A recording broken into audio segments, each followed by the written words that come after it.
ke company, 50% ke si family dari si direktur itu Bu. Perbedaannya di situ aja. Namanya sebenarnya kalau untuk pemegang saham adalah bisnis insurance. Ya. Kalau untuk para kunci-kunci itu keyman insurance. Tapi sebenarnya kalau kita kita insurance ya, yang bayarnya perusahaan biasanya ahli warisnya pasti pengen perusahaan. Boleh, makanya itu kan tetap negotiable. Iya. Dan itu memang kembali ke yang saya bilang tadi, kadang-kadang itu bisa menambah loyalitas mereka. Dan itu kan membuat dia merasa lebih dihargai. Mungkin gimana cara perusahaan? Iya Bu. Jelas ya Bu ya? Oke, masih ada? Apa yang mesti ilmu apa yang mesti kita siap untuk menghadapi orang-orang yang kayak gitu kan, itu sesuatu yang bebas dari tadi ilmu itu kan ya ilmu baja ilmu ya yang pasti sih kita harus knowledge, kita harus ada lah Bu. Ya mungkin paling utama mental ya. Tapi di luar dari itu memang sangat penting kapasitas kamu. Nggak mungkin kan kamu misalnya bicara dengan klien, terus kamu bicara sesuatu, dia menyerang kamu dari sisi lain, kamu tidak bisa jawab, itu kamu sangat low gitu ya. Kamu gimana sih nawarin UP 100M, kamu tidak punya kapasitas. Saya pernah nawarin ke salah satu pengusaha batu bara juga. Hari itu sampai sekarang nggak jadi, itu nggak tahu, tapi saya percaya kalau saya sentuh nggak akan lepas. Dulu saya tawarin UP 300M untuk 3 orang generasi setelah generasi bapaknya udah mereka sekarang. Ketika saya tawarin, kebetulan saya dari Ali aja, ini saya nggak sebut nama perusahaan saya. Pak Iman, saya nggak mau, sekarang kan Eropa lagi resesi. Coba kamu, Eropa itu kan sekarang lagi gonjang-ganjing ya, itu Yunani, Spain segala macam. Saya kan awalnya, wah gimana caranya? Terus ya itu kita dibutuhkan satu pengetahuan umum yang membuat kita itu tidak langsung drop di mata dia. Pak Andre, saya bilang, saya tahu sih Pak, Jerman sekarang lagi resesi, tapi Bapak tahu kan dari seluruh negara Eropa yang paling kuat siapa sekarang? Bukannya Jerman, saya bilang. Bapak lihat aja, malah Jerman sekarang yang subsidi banyak sekali ke Yunani, ke Spain dan kemana-mana.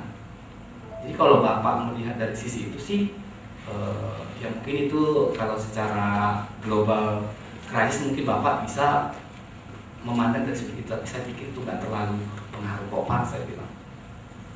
Nggak apa-apa, karena dia kan bertanya dari sisi itu. Coba saya tidak mengerti. Dan itu kan pada saat itu memang saya sering membaca kan, memang yang paling kuasa itu Jerman di negara-negara Eropa. Gitu loh Bu. Jadi kalau ibu tanya apa senjata kita, kapasitas kamu. Karena kamu ketemu orang-orang seperti itu, kamu harus siap dengan berbagai sisi. Dia mungkin bisa bicara dari sisi inflasi, devaluasi segala macam, kamu harus tahu. Bagaimana perkembangan pasar modal, itu kan ya kita kalau tidak punya seperti itu ya memang ya nasabah kan langsung ilfil kali ya, maksudnya wah lu nawarin 100M sepertinya kamu gak mampu deh gitu. Ya mungkin ini sebagai encourage bagi kita, memang sekarang sudah dibutuhkan kita orang yang kapabilitas kita dibutuhkan. Oke. Apa lagi nih saya bilang, kamu jangan ini ya, bawa aja ke diri kamu.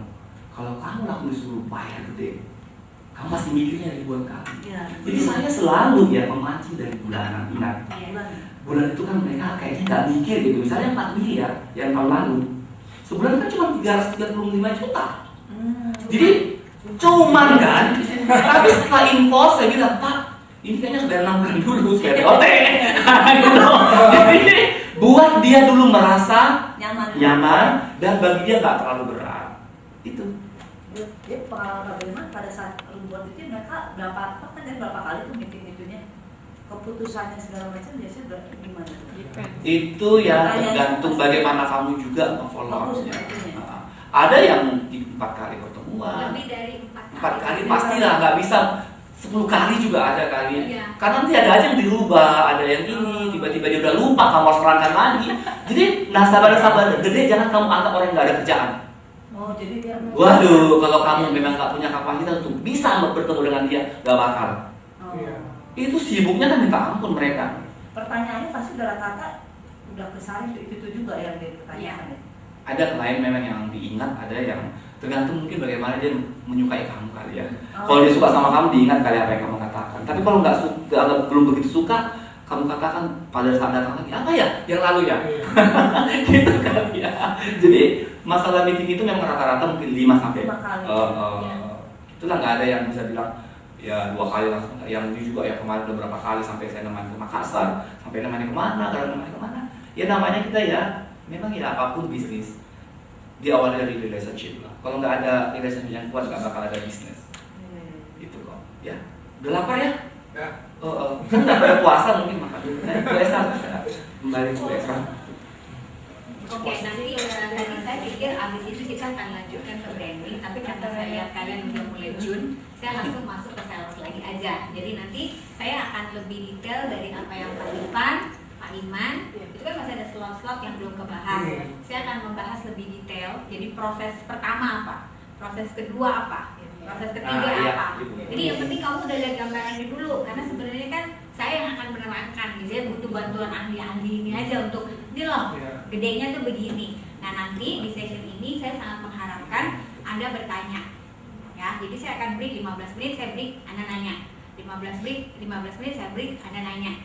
Dan pertanyaan itu usahakan adalah pertanyaan yang betul-betul Anda pengen tahu gitu, yang benar-benar Anda tuh pengen tahu. Yang selama ini kok buntu otak aku kalau memikirkan itu ya. Nah, jadi saya mau katakan bahwa opportunity-nya di Indonesia yang memainkan penjualan seperti ini sedikit sekali ya. Dan saya bersyukur ini adalah semua yang kami dapat dari $1 Million Roundtable. Bukan saya yang ngerti ini semua adalah dari MDRT. Dan saya mau kasih tahu, saya senang pertanyaannya Ucil, terus pertanyaannya Hilda, Uci, mental apa yang dibutuhkan, sesulit apa main seperti ini. Saya mau bilang sangat sulit. Investment saya untuk bisa belajar ini sudah saya hitung 1 miliar modal saya untuk bisa main begini. Kenapa? Annual meeting saya sudah 7 kali, ya kan? Itu aja berapa? MDRT experience saya sudah 5 kali, itu berapa? Library saya di rumah 3 lemari, itu berapa? Belum sehari-hari ya. Jadi saya punya investment sangat mahal untuk mempelajari semua ini. Dan itu sebabnya walaupun tidak mungkin di Indonesia, kita tetap bisa mainkan. Kenapa? Karena saya udah lihat semua seluk-seluknya, blok-bloknya di mana kita bisa kayak ya fleksibel, kayak mengalirnya air ya, ketutup tapi kan masih ada celah dikit. Nah, kesana tutup, itu bisa lewat bawah. Nah, jadi ini yang nanti kita akan belajar. Enjoy your lunch, sampai ketemu lagi di sini jam berapa? 1.30 ya? 1.30 ya, memang kita nggak bisa banyak karena waktu kita cuma sehari. Oke, thank you. Jika suatu hari terjadi sesuatu sama Mbak Rini itu, siapa yang akan meneruskan bisnis Mbak Rini? Good, udah nanya ya. Secara psikologi, kamu tahu di dalam pikiran teman-teman semua, walaupun kamu tidak bilang, saya udah bisa lihat di otak Anda ada beberapa ketakutan untuk melakukan ini. Masa ask you questions ya? Ya, kalian punya beberapa hantu-hantuan yang ada di dalam pikiran kalian yang membuat kalian merasa you cannot do this. Walaupun I want to do that, gitu. Tapi I cannot do that ya. Nah itu kenapa kamu bisa berpikir saya tidak bisa melakukannya? Because ada ghost. Nah, saya mau session ini kita interaktif. Tell me what is the ghost? Apa setannya? Apa hantunya yang bikin kamu merasa kamu nggak bisa kerjain ini? Ya, contoh, Nurwaidah udah pernah call off the table. Dia call off the table. Tapi saya tahu dia call off the table-nya itu pakai tenaga. Aryani adalah juara TAA. Tapi walaupun saya nggak pernah nemenin Aryani jualan, saya tahu Aryani pun harus improve kepada cara yang lebih tinggi karena dia udah siap sebetulnya. Dia udah sangat siap. Nah sekarang pertanyaan saya gini, kalau kamu mau melakukan penjualannya dengan cara yang natural, kamu lihat ya, kalau Pak Ivan, dia orangnya hard selling loh. Dia hard selling, dia bisa tanya sama kamu, apakah Ibu Yesika bermaksud hidup selama-lamanya? Kan itu kan akan membuat seperti apa? Apa gunanya pertanyaan yang seperti itu? Itu gunanya gini teman-teman. Saya matiin ya. Tunggu, ini aja, pinjem ya. Nah, question, natural selling. Ya, dalam natural selling itu penjualan terjadi dengan sendirinya. Apa? Penjualan dari sendirinya. Jadi bagaimana kita melakukan penjualan yang terjadi dengan sendirinya? Tidak ada force, tidak ada kejarin nasabahnya, tidak ada mengganggu, tidak ada dihindari, dan tidak ada tekanan. Natural selling itu berlangsung dengan sangat smooth without any pressure. Tidak ada penekanan. Tidak ada pressure. Siapa yang pengen mengalami penjualan seperti itu dan hasilnya miliaran? Mau dong. So, now I teach you the way of selling like that. Jadi, tolong Anda secara konsis mengikuti saya mengatakan penjualan yang alami terjadi secara alami. Jadi secara alami. Saya pakai analogi ibu melahirkan. Sesar dengan normal. Ya, normal itu lahir natural walaupun pakai pembukaan sakit. Kalau ini enggak. Tapi sakitnya di mana? Ada nggak proses pain-nya? Yes. Yang tadi saya bilang mau uji pain-nya. Pain-nya itu bukan di penjualannya. Pain-nya itu di mental kamu. Ya prosesnya itu. Ya. Pain-nya itu adalah in your mentality, not in the selling itself. Selling is an art. Selling, natural selling is an art. It's a beautiful art, and I like all the process. But the best process ada dua, yaitu when I observe and I got the button. Nah, bagaimana memulainya? Natural selling, selalu dalam natural selling yang kita lakukan adalah menemukan buttonnya. Apa itu button? Gak ada stop kontak di sini ya. Stop button itu seperti stop kontak. Jadi kalau kamu tekan, klik, Langsung nyala. Nah, itulah button. Dalam natural selling, saya memahami bahwa setiap orang, Jessica, Hilda, Siwan, Uci, Eka, kalian semua tidak beda dengan klien. Kalian adalah manusia. Setiap kalian mempunyai button yang kalau saya pencet button itu, kamu akan mengikuti apa yang saya katakan.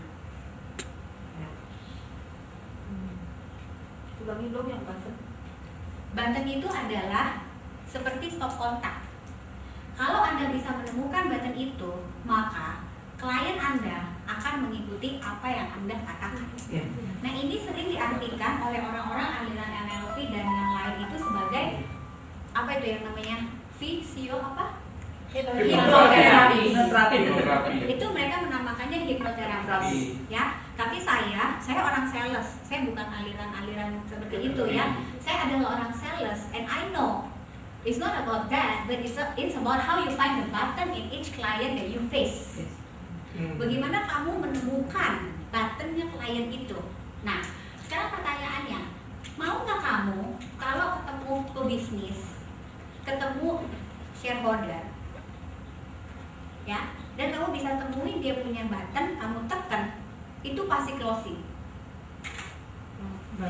Mau banget.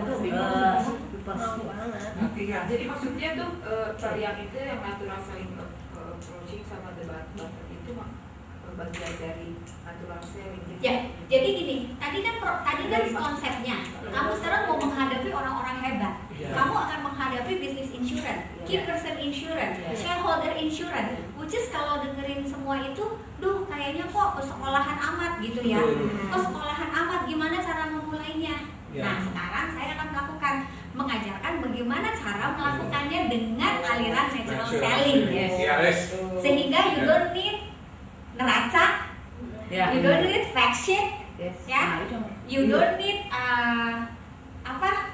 accounting skill, Karena kalau melihat tadi Iman kayaknya susah gitu ya. but you have to know that. Tapi harus tahu. But you have to know that, ya, karena harus tahu vocabulary yang dipakai. Karena dalam menjalankan natural selling kita masih memakai vocabulary-nya loh. Vocabulary itu kosakata. Jadi kita masih akan bicara fact sheet, kita akan bicara neraca, tapi we don't have to understand that. Nah, itu natural, karena gini, I want you to start dengan ilmu yang ada sekarang. Ya. Tapi nantinya waktu kamu berjalan dengan waktu, kamu akan terbiasa dengan semua ini. Dan sepintar-pintarnya kamu mempelajari ini, Semakin saya kasih, semakin kamu pelajari. Semakin kamu akan kelihatan bodoh di depan klien karena dia lebih pintar lagi. Iya, pasti. Ya, ini semua semakin kamu pelajari dan semakin kamu mau coba pintar pakai beginian, klien akan lihat dia lagi mau so pintar. Iya. Saya nggak pernah di banking dan saya nggak pernah proses kredit, but I still can do it dan saya nggak jadi pintar. How can I do that? Dengan natural selling. Dulu saya melakukannya dengan soft selling. Soft selling itu nasabah saya semedi. Ya, nasabah saya kemana. Akhirnya jatuhnya kepada over service. Iya. Dan saya melihat banyak sekali agent-agent yang memulai seperti saya dulu end up di over service. Dan dia bangga kalau dia bisa service kliennya dengan over. Karena dia merasa inilah bedanya Esra daripada Siwan. Iya. I want to tell you, kalau Anda melakukan pekerjaan ini dengan cara itu, kamu tidak akan pernah bisa merekrut orang karena pekerjaan kamu berat. Ya, karena nanti akhir-akhirnya adalah semua kelas ini saya mau larinya kepada duplikasi and mentoring. Kalau sebuah proses penjualan susah sekali, how can you teach people? Kalau sebuah pekerjaan susah sekali, how can you teach people? Saya sangat menghargai Aryani, saya sangat menghargai leadershipnya. Tapi saya tanya sama Aryani bilang, Pak, saya wajar dong dapat komisi karena saya akan servis Bapak seumur hidup. Who gonna follow a job like that? Siapa yang mau? Siapa yang mau ngerjain kayak gituan? Only you, Aryani. Iya. If you recruiting orang bank dengan sales stock kayak begitu, they won't do it. Terlalu berat. Iya. Bayarannya terlalu murah. Tadi Jessica bilang, karena saya akan servis Bapak. Iya. Emang biasa kata-kata Nah gitu. Kenapa kita selalu ngomong begitu? Karena supaya klien beli sama kita. Kenapa orang asuransi selalu over service sama kliennya? Karena kita mau dia beli sama kita. Saya nganggap kalian ini keluarga saya. Saya udah dikit-dikit saya udah perhatikan kelebihan kalian dan kekurangan kalian. Saya juga sangat salut sama Ida dengan activity manajemennya. Tapi saya melihat Ida juga bisa end up di over service. Siapa yang akan ikut Ida kalau kayak gitu? Iya. Nggak ada yang mau. Ngelihat kita kerja kayak gitu aja orang nggak mau ikut. That's why I get good people. Karena saya nggak pernah bekerja kayak gitu. Saya mau balik sama Anda satu sales stock. Karena kalian akan menjadi pemimpin di kemudian hari di industri kita. Kita akan sama-sama membuat cerita ya. Saya bilang sama klien saya, Pak, begini dia bilang, saya mau beli, tapi nanti kalau kamu nggak ada, siapa yang ngurusin saya? Kalau agent saya di Prudential, dia ngurusin saya baik sekali, tiap hari saya diteleponin. Esra bisa nggak kayak begitu? Nggak bisa. Kamu berani jawab dia nggak bisa? Dia nggak bisa. Ya pernah nggak dia bilang nggak bisa? Nggak bisa. Terus dia bilang apa? Siapa sih kliennya? Nah, Kalau misalnya dia minta seperti itu, yang nggak bisa sampai setiap hari diteleponin gitu. Nah, judulnya gini, kita sekarang lebih interaktif ya. Iya. Saya mau membebaskan kalian dari semua beban palsu. Iya. Ya. Betul. Sekarang pertanyaan saya Rini, emang Rini pernah bilang ke depan klien nggak bisa? We are talking the true self ya. Bisa nggak kamu ngomong nggak bisa di depan klien? Kalau dia bilang, saya mau kamu servisnya kayak agent saya nih. Bagus banget. Bisa nggak Rini? Kamu berani nggak jawab enggak? Kalau sekarang berani, dulu enggak. Maksudnya udah pernah belum jawab enggak? Udah. Terus dia jawabnya apa? Siapa dia? Nah, saya mau dengar sekarang. Terus Rini jawabnya enggak? Gimana cara jawabnya? Orang lain Ibu, bisa. ya, bagus banget ya agen pro itu. Saya akan lakukan sesuai dengan profesi saya yang memang semua ada bagian-bagiannya. Jadi semua kita profesional. Jadi seperti bagian untuk penagihan kita juga ada mutu bagian itu. Jadi kita ada beberapa bagian dan saya bekerja sama dengan